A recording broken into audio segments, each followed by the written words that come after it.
दोस्तों नमस्कार। मैं प्रफुल्ल कोलख्यान, आपका फंडामेंटल इंडिया पर स्वागत है। दोस्तों तबीयत बहुत ठीक नहीं है।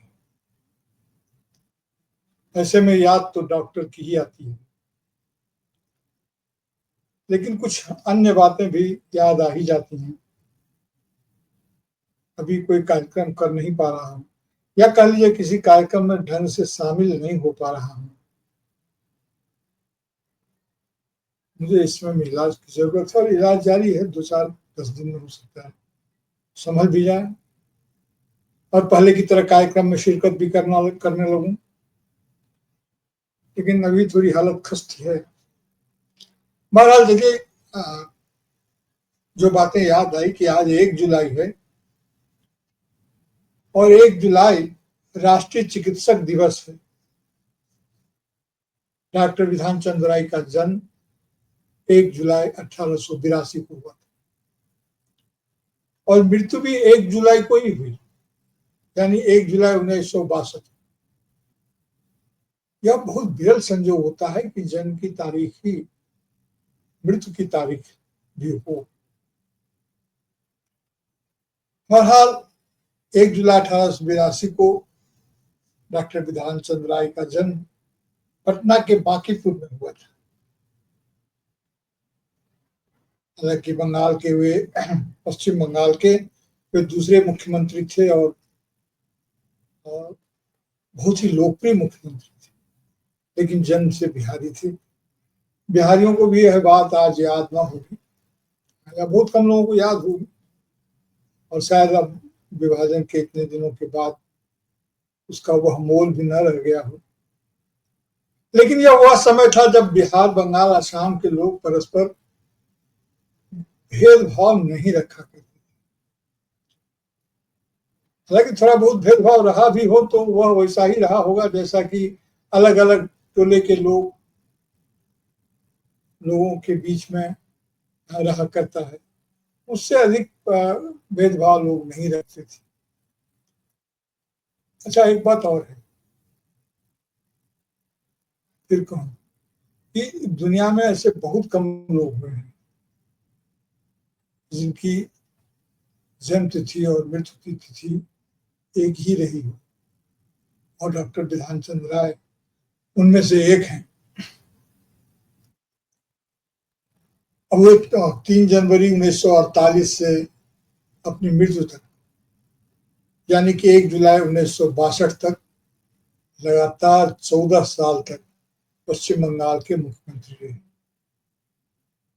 1991 से 1 जुलाई को राष्ट्रीय चिकित्सक दिवस के रूप में याद किया जाता है।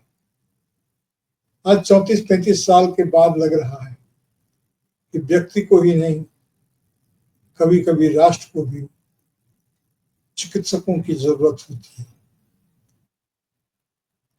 डॉक्टर विधान चंद्र राय को 1961 में भारत रत्न से सम्मानित किया गया था।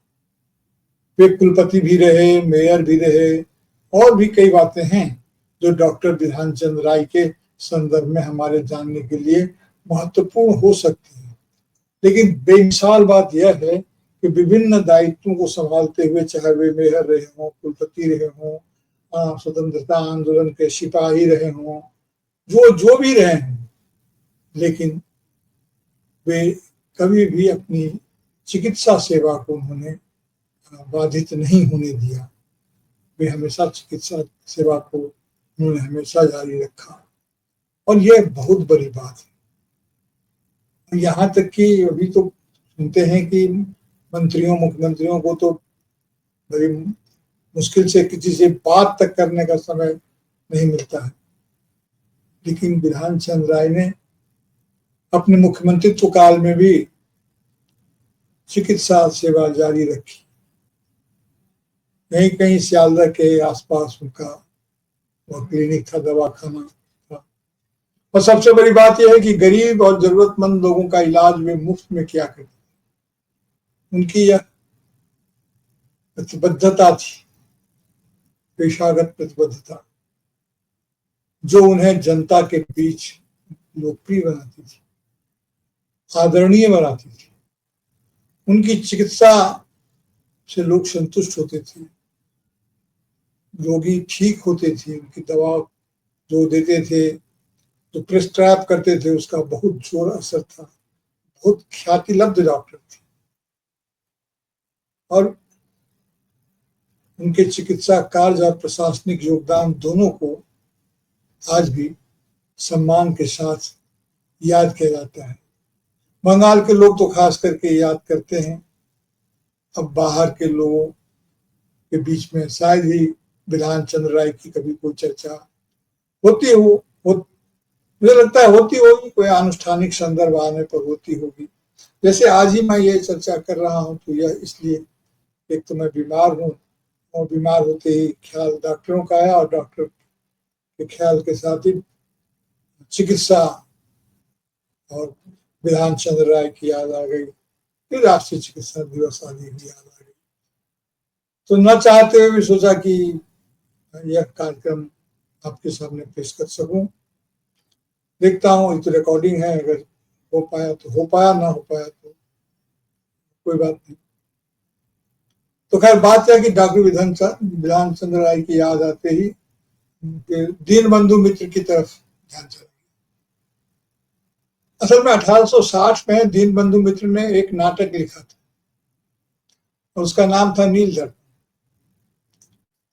बहुत सारे लोग इस नाम से वाकिफ होंगे, जानते होंगे नील दर्पण को, क्योंकि दीनबंधु मित्र का नाटक नील दर्पण अपने समय का ऐतिहासिक नाटक था, जो निरहा किसानों पर हो रहे अत्याचार को केंद्रित करके लिखा गया था और जिसकी बड़ी धूम मची थी। हालांकि ढाका में इसकी धूम पहले अधिक मची थी, जो तब अविभाजित हमारा देश भी था और बात 1860 की है। और न सिर्फ बंगाल अविभाजित था, बल्कि वह सब भारत का हिस्सा हुआ करता। तो दीनबंधु मित्र का नील दर्पण नाटक उपनिवेशवाद के विरोध का औजार बन गया। लेकिन उपनिवेशवाद विरोध के महानायक का जन्म बंगाल से दूर गुजरात में होना भी बाकी था। आप समझ रहे हैं मैं महात्मा गांधी की चर्चा कर रहा हूं, क्योंकि उपनिवेशवाद विरोधी आंदोलन के वे हमारे सबसे बड़े नायक रहे हैं। तो ये उनके जन्म से भी 8-9 साल पहले का लिखा हुआ नाटक। अब ये उस नाटक का ही प्रभाव था कि नील आयोग का गठन हुआ। इससे बंगाल के निरहा किसानों को थोड़ी बहुत राहत मिली, थोड़ी बहुत, लेकिन मिली। लेकिन बिहार के चंपारण में निरहा किसानों की हालत में कुछ सुधार नहीं हुआ। तीन कठिया की प्रथा व दस्तूर जारी रही।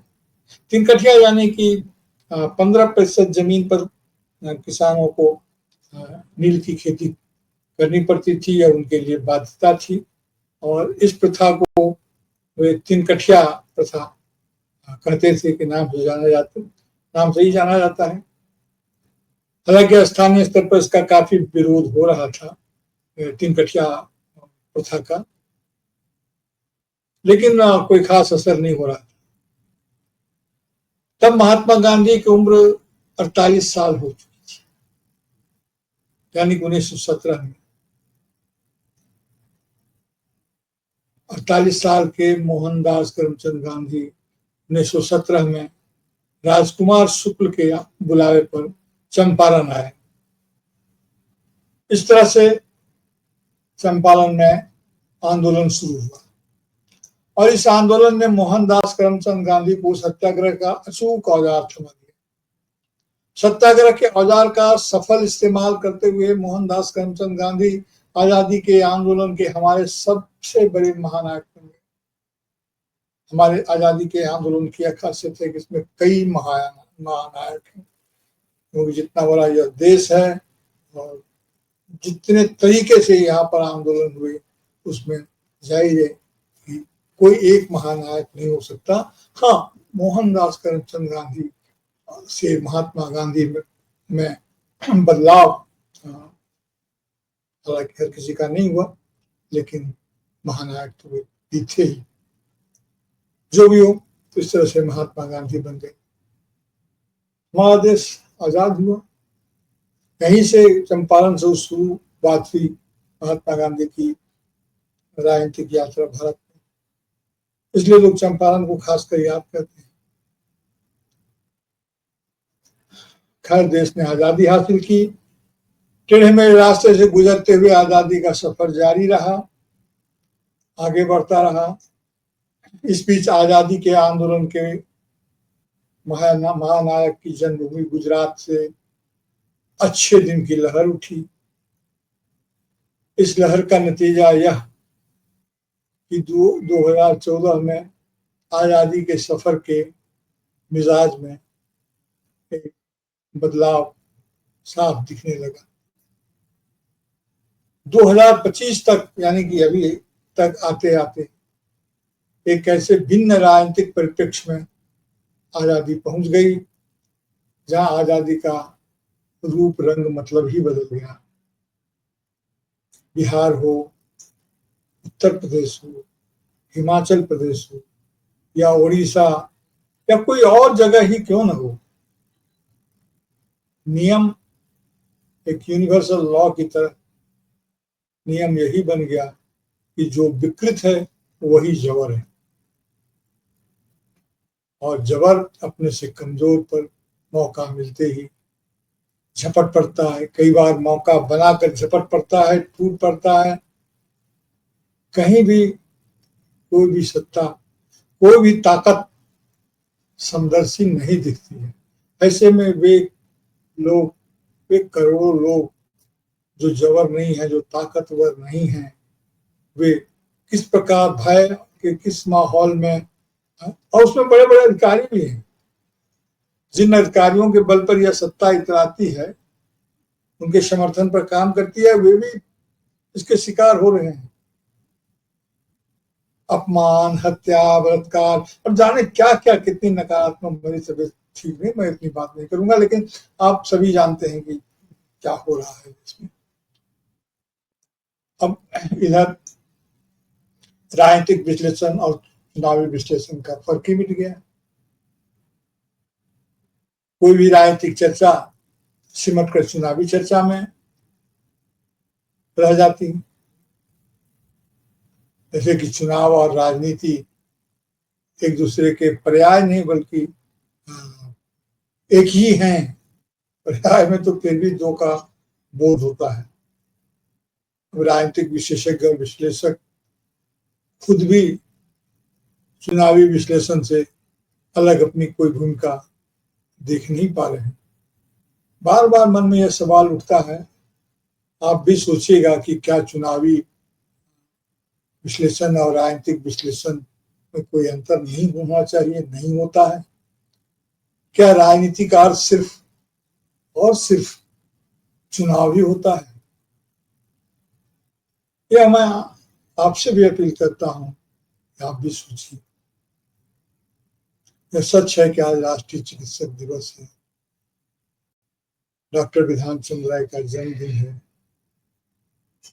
लेकिन देश की स्थिति ऐसी हो गई है कि फिर कहूं, जो विकृत है वही जबर है। तो ऐसे में लगता है कि आज भारत के लोगों को ही नहीं, राष्ट्र को भी एक बेहतर चिकित्सक की जरूरत है, जो उनको चिकित्सा प्रदान कर सके। आपको यह वीडियो पसंद आए, इसके लिए मैंने कोशिश तो की है, लेकिन आपको पसंद यह आएगी, इसकी कोई दावा तो मेरी तरफ से नहीं है। मैं सिर्फ उम्मीद कर सकता हूं।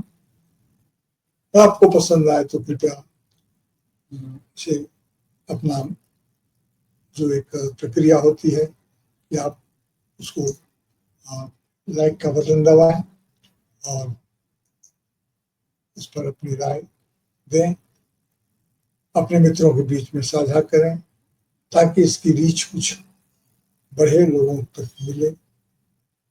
अभी आज तो इतना ही।